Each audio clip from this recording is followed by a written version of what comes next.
you're ready to get started, we'll go to Jason Kersey with our first question, and then Ryan Aber. Jason? Hey, Isaiah.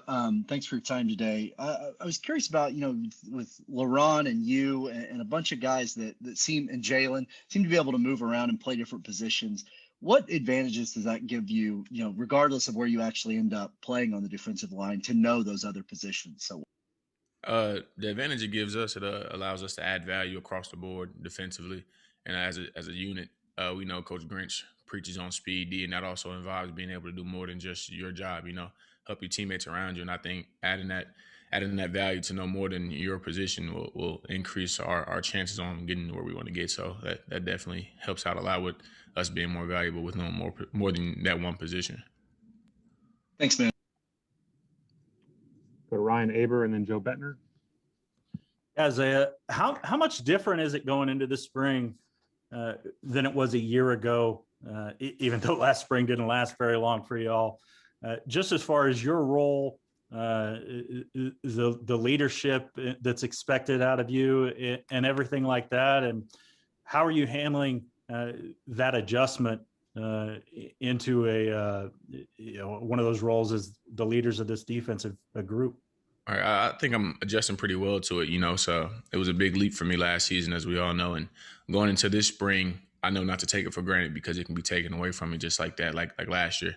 Because I know last year we all thought we were going to have, our spring practices and going to the spring game, and that'll be it. But we had one practice and that was all. And today we had our first practice. And so, you never know if today could have been that last one. So I got that mindset of not taking it for granted and being that leader on and off the field as well, and bringing the young guys along and being that dominant force that I'm supposed to be, the expectations I have.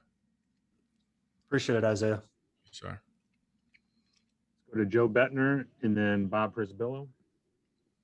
Isaiah, I was going to ask you just about kind of the mentality of this defense. You seemed pretty sure, after the Cotton Bowl, especially, just about what the standard was for this football team. I'm curious, just are there ways that you as a leader have found yourself trying to manifest that within some of the younger guys that are going to be called upon to live up to that standard?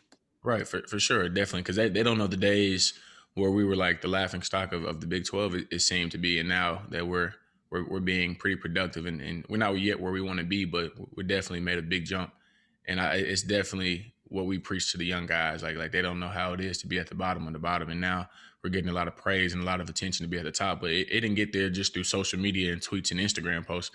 It came through hard work and the grit and the determination that Coach Grinch instilled in us, and we definitely let them know that, and we definitely like showed them the ropes on what Coach Grinch teaches us and what our position coach preached to us. So it's definitely instilled in us, and we're trying to instill it in them as well, so we can carry on to the next season and so we can start how we finished this past season. Thanks, Isaiah. Bob Prisbillo and then Barry Trammell.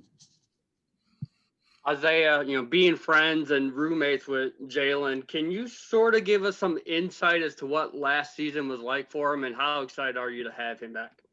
I'm extremely excited to have him back. It was a roller coaster for him emotionally, I would say, because on that with him opting out, it was hard for him because he wanted to be out there with us, but he knows for himself it was best for himself as well, for this team, to have him be 100% mentally and physically. So I know it was a tough decision for him, but it was the best decision he could have made, and the strides he's made since he's been back it's been great to see, and it's been nothing short of what he was already before when he was playing with us.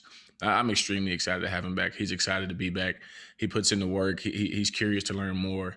He's another one of those guys who wants to play more than that one position, play inside, edge, all that. So it's exciting to have him back. Barry Trammell and then John Hoover. Yeah, Isaiah, you've been around quite a while, and you've seen this defense improve. But I'm curious, have you seen all the Big 12 defenses get better? It seems like across the conference, offenses aren't as dominant. It looks like you guys on defense at every team, or most teams, are sort of catching up and re-exerting your will. I agree. I definitely agree with that statement. Big 12 defenses are stepping up a lot more than what we have been the previous years. You see that across the board. And I know in previous years, Big 12 defenses were generally the ones to give up 500 yards a game and 40-plus points. And now you're seeing it being holding teams to 300 or less yards with 21 or less points. And it's great to be the front runner of that. in my opinion, with this defense that we have right now. And so it's great to see the Big 12 as a unit stepping up, because we all know that at the end of the day we're competing, but we're all pulling for each other as a conference. What do you think is the catalyst for all this change? In my particular opinion, for us, so to speak, I'd say Coach Grinch, 100%. He's led this defense, this unit, spearheaded on with it, and definitely believed in what he was preaching, and we believed in it as well. And when we finally put it on tape, it was what he expected, and then some. Thanks. Don Hoover and then James Hale. Hey, Isaiah, I wonder if you could take me back to your mindset last year when you heard spring practice was put off, and then, that was the one practice that you got, and then it was canceled. Were you guys shocked as players? Were you kind of maybe in a mental grind, just being in that holding pattern, not knowing, waiting for the green light? And then this year, how do you make sure you're taking advantage? You mentioned taking advantage of it, not taking it for granted. How do you make sure you do that? Like you said, last year we were definitely shocked by the decision of spring ball being canceled, and that long hiatus of us just being home and having to work out on our own, doing drills on our own. And now with us transitioning to an actual spring where we have a pretty high chance of completing the spring, it's definitely us using the most of our time, and definitely using that extra time that we have upon ourselves to get extra film, to get extra drills, and to do more than what the coaches have us doing, to make sure we get the full advantage of what we have in front of us. Because like I said, you never know when it can be taken away from us. And last year was a walking testimony of what happened. So it's great to have this spring ball. And so far we got one practice under our belts, and we'll see if we get more ahead of us. So I'm excited for it. Thank you so much. Yes, sir. James Hale and then Garen Emig.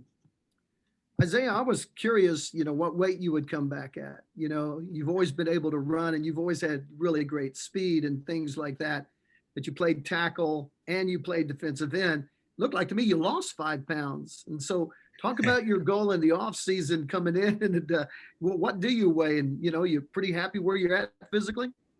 Physically, I always want to get bigger and stronger because, like you said, I'm able to play inside and out. And with me knowing my body better than anyone else, I feel like I can add weight and also be able to be a force on the edge as well. But it would be nice having that extra weight to maintain those guards and centers inside and interior. So I have a goal out where I want to be at right now. I'm not too sure on where I'm at right now, but it's in the high 260s. So I'm expected to definitely get bigger and stronger. So I can be versatile on the inside as well as the edge. Hey, good luck, man. Thank you. Garen Emig and then Brandon Drum.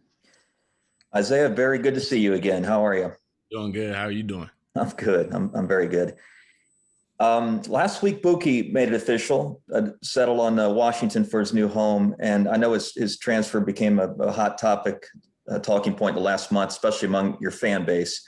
Sort of wanted to ask you and a couple of your teammates today for their thoughts about him, whether I assume you're going to miss him, if so, why is that? Why was he important while he was around?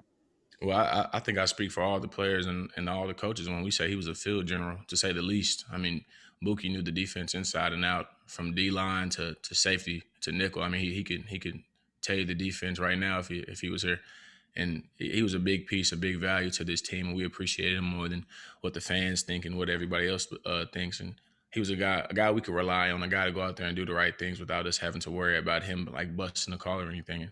And I'm happy for his decision. I mean, I know he did it for the best of himself and for the best for his family as well. And I'm happy to see what he has ahead of him. Is it unfortunate at all that he became sort of a lightning rod among your fans? It comes with the territory, right? You play for OU, you're going to get a lot of attention, good and bad, but it seems sort of extreme maybe in his case at times.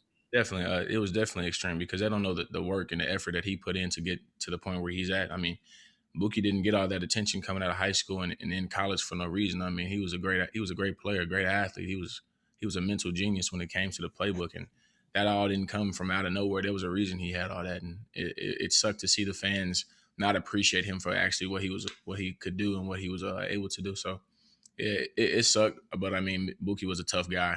As you can see, like, he never lashed out on social media and let it affect him. I mean, he was mentally tough, and it's great to see a guy like him be so mature and handle it well, because a lot of guys wouldn't have been able to do that, and I credit him because I'm not even sure if I could have handled Yeah. the criticism he endured. So, I mean, but Bookie was a great, great guy. And I mean, I wish the people could really know for him for who he really was. Very cool. I appreciate your thoughts. Yes, sir. Okay, we've got time for just two more, Brandon Drum and then Chandler Engelbrecht.